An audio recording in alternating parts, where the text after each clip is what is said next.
Hi everyone, it's Stephanie Weaver here in the Blue and Yellow Kitchen in San Diego, California with Microwave Boy on the camera and my special guest, my friend Laura Bashar on the iPad. Hi Laura! Hey! Welcome. Thanks for having me. You're very welcome.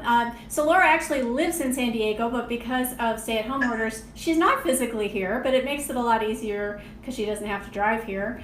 But it would be nice to see you in person, Laura, but it's lovely to see you via video chat. So thank you for Always being great chatting with you. Yeah, absolutely. So Laura is the author of the Camp Cabin Cookbook, this fabulously beautiful book that we're going to talk about today. She also shot the cover for the Migraine Relief Plan.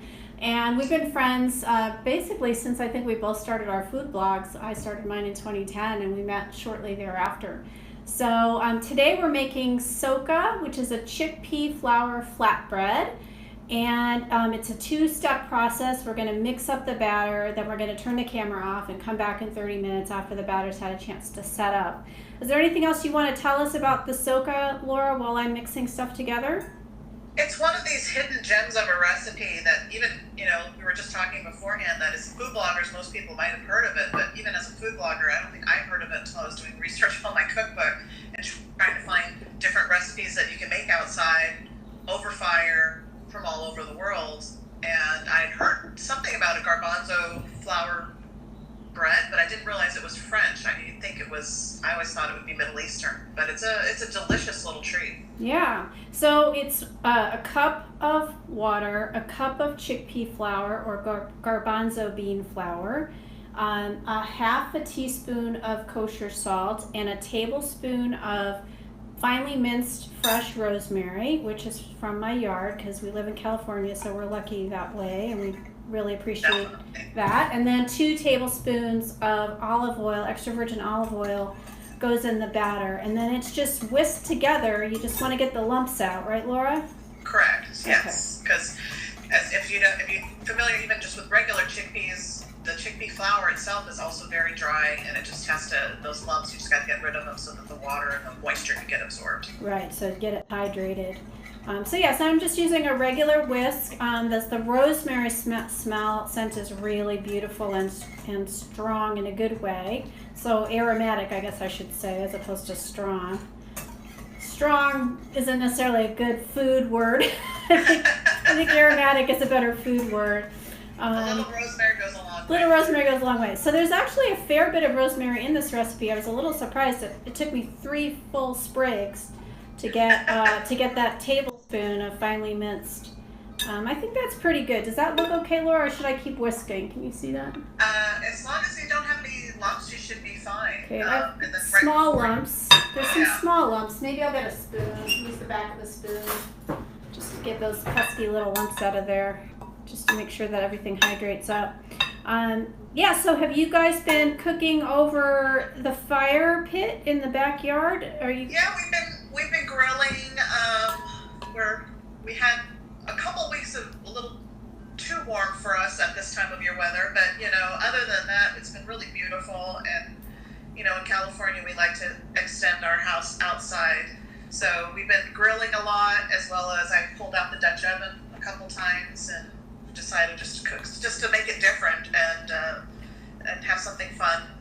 Getting tired of cooking, making a chicken in the house versus making a chicken in the Dutch oven. It was kind of something different to liven things up a bit and have some fun with it. Yeah, and that's part of the reason why I wanted to feature your cookbook was I thought, now that it's kind of getting into grilling season, at least in most of the country where you're not having a polar vortex, but hopefully soon you'll be able to be a grilling season if you have the access to outdoors, even on a patio or something. Yep. And so Laura's recipes are so anything if you have like a mental picture of cooking at a campground, this is not that. This is gourmet, incredible food that has been designed to be made at a campground or a cabin, but can also be made in a backyard.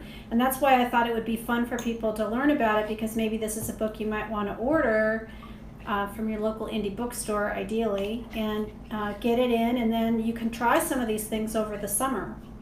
So, okay, I think I got them in lumps out. So what we're going to do, we're going to talk some more about Laura's book in a minute when we come back. We'll be back in 30 minutes when this batter has thickened up. So we'll be right back. Jimmy.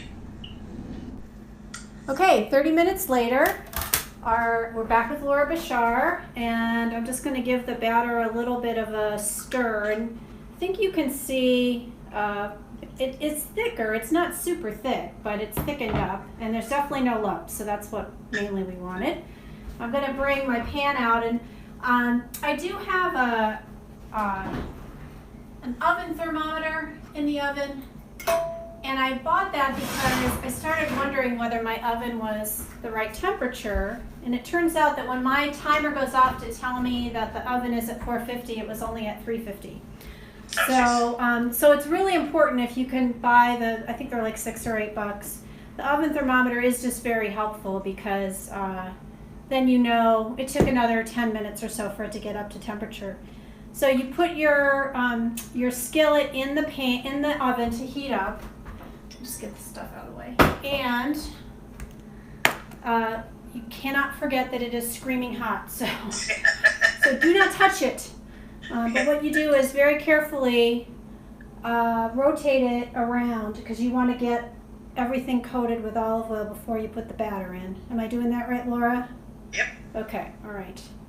So screaming hot, don't touch it. I'm going to remind you again. And then I'm just going to use a spatula to push it out of the bowl. And then you can hear it sizzling, and then I'm going to open the oven and put it in there for 10 minutes. We don't have to do anything to it, which is very nice.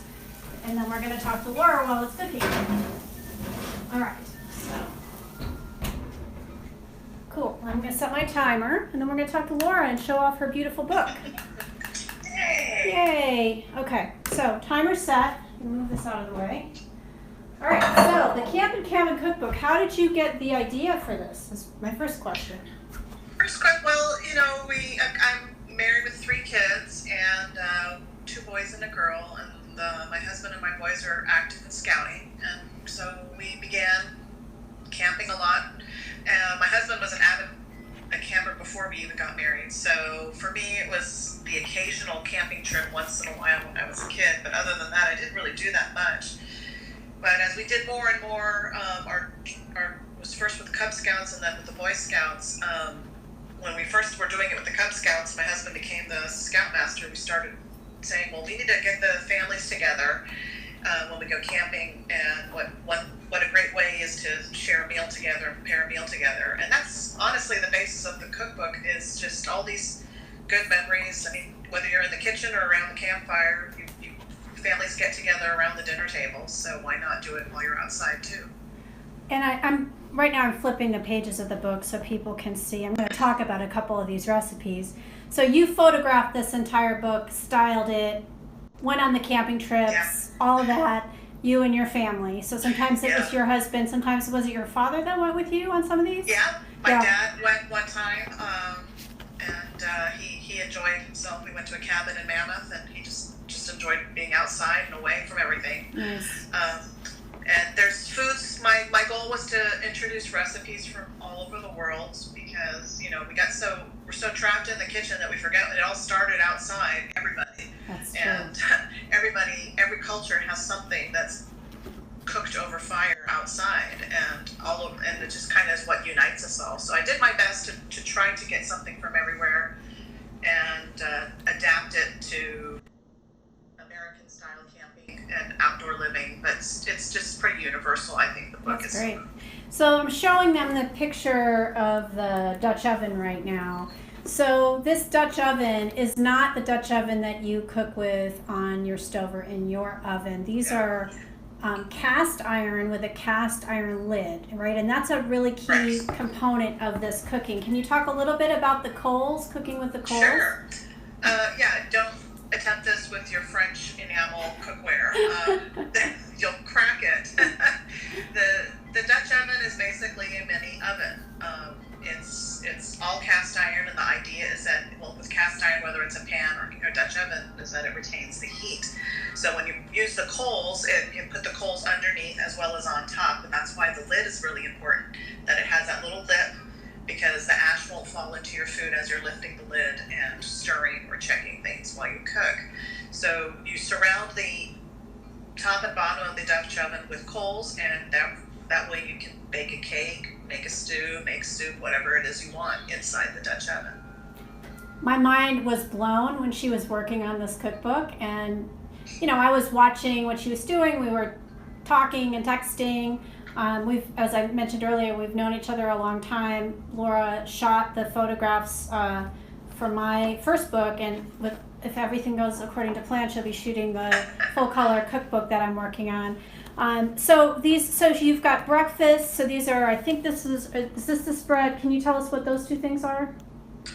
The French toast. French toast, and then there's the French toast. Yeah, that's done with foil cooking. And for those who don't like having their food touching the foil, you can wrap it with parchment paper. Okay. But the foil protects it obviously for the hot coals. And is this a stack of crepes? That picture there? That's a stack of crepes, correct? I mean, look how beautiful that picture is, everyone. I mean, it's just like no camping trip I ever went on, that's for sure. How about you, Mike Right Boy? Did you ever eat anything that looked like that? No, it didn't look like that, but we use the Dutch ovens. The Dutch ovens are incredible.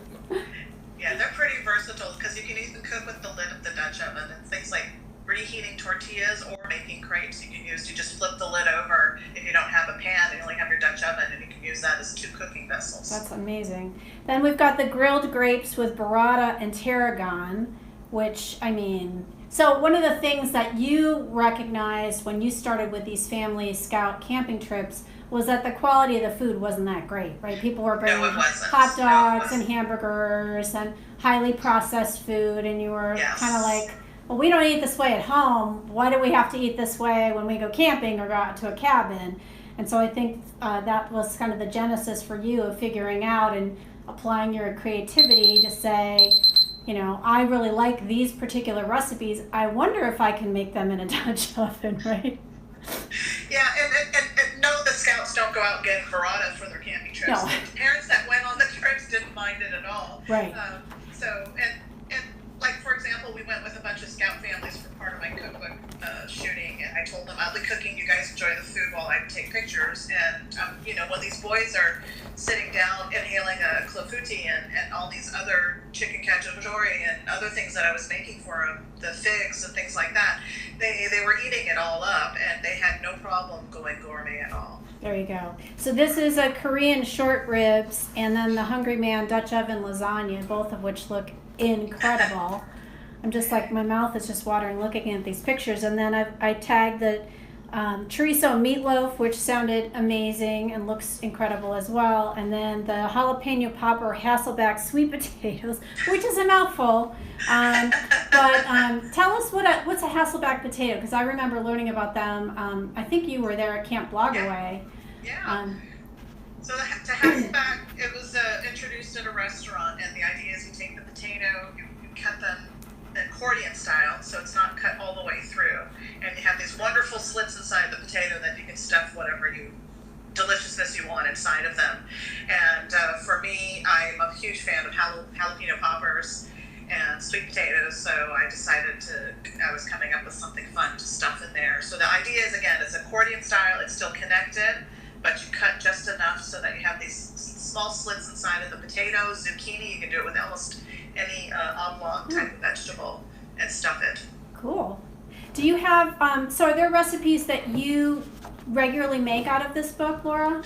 Yeah, and so that was the other thing. As you notice, you're making something can be prepared outside or inside. So a lot of these recipes that I have in the cookbook, and I've given instructions that you can make it at home too. Yeah. And I do make a lot of those recipes at home because my kids want to eat their favorite foods when they go out as well as whether they're home. And things like the chicken tortillas, the soups, the chicken noodle soup, those are constant staples in our menu for the weeks, whether it's 100 degrees or 50 degrees outside.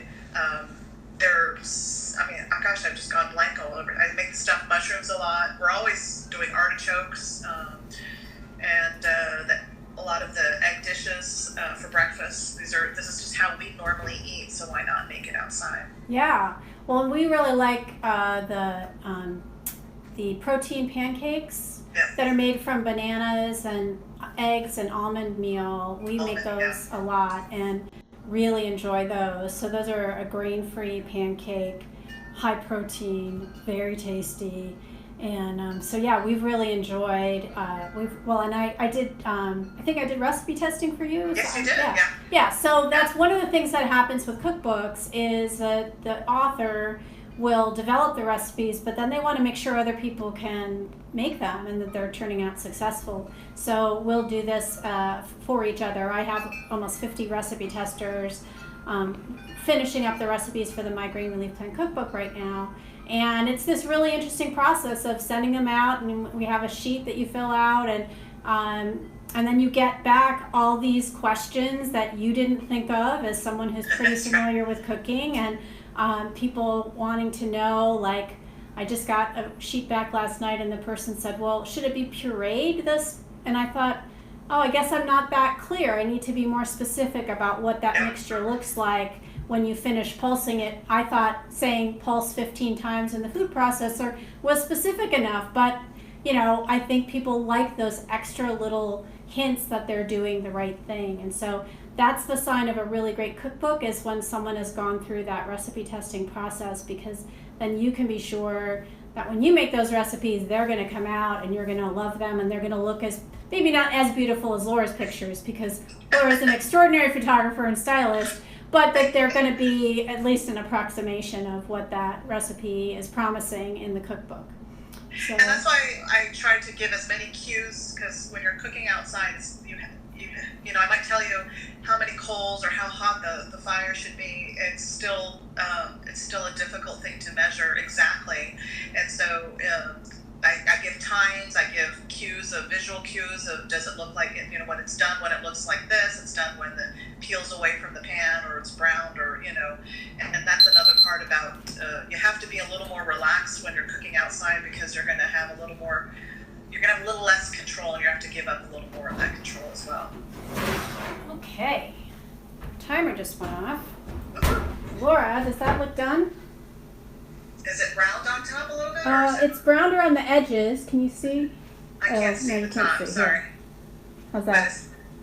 I can't tell. Usually mine turned out a little browner, but it's as long as it's cooked all the way. It's cooked all the way through, and it's brown on the sides. So I think it should be done. Can you tilt it this way? Yes. Sorry. It's just very, very, very hot. So. It's heavy too. Yeah, heavy and hot. You'll get a cast iron workout. Yeah, for sure. Let me just turn the oven off. Okay. So what I'm going to do, which I wasn't thinking of in advance, is I'm going to slide it out onto a cutting board. So let me figure out what implement I want to use. Something metal, because you don't want to melt stuff. Okay, yep. All right, so what I like to do with these is loosen them first. And then remember to pick back up your hot pads, because it's still screaming hot. Just want to do that extra step of reminding people to be careful, because we don't want anybody to watch this and then cut themselves. Okay, so is it supposed to be super thin like that, Laura? Yes, it is. Yeah, okay. Yes, it's a very thin bread. Some people use it for pizza crust as a gluten-free option, pizza crust. I personally liked it with, when you have good olive oil and just by itself. I thought it was really full of flavor, and it's very fulfilling, because remember, it's a bean flour, so you're going to get that protein and fiber, and it's going to sustain you for a while. Nice. And then Laura's also the co-author of a book, her first cookbook with Mary Plattis, called, what's your first book called? Cooking Techniques and Recipes with Olive Oil. Yeah, so she is an olive oil expert. So Laura has a Persian background, Mary has a Greek background, so they're definitely olive oil aficionados. And then you show this drizzled with olive oil and chopped black olives, which I'm not going to do today, but I'm going to give it just a second to cool. Yeah, don't burn your mouth, it's hot. Don't want to burn my mouth. So I just want to show you the back side here. Back side looks pretty cooked. I think it could have maybe gone another minute.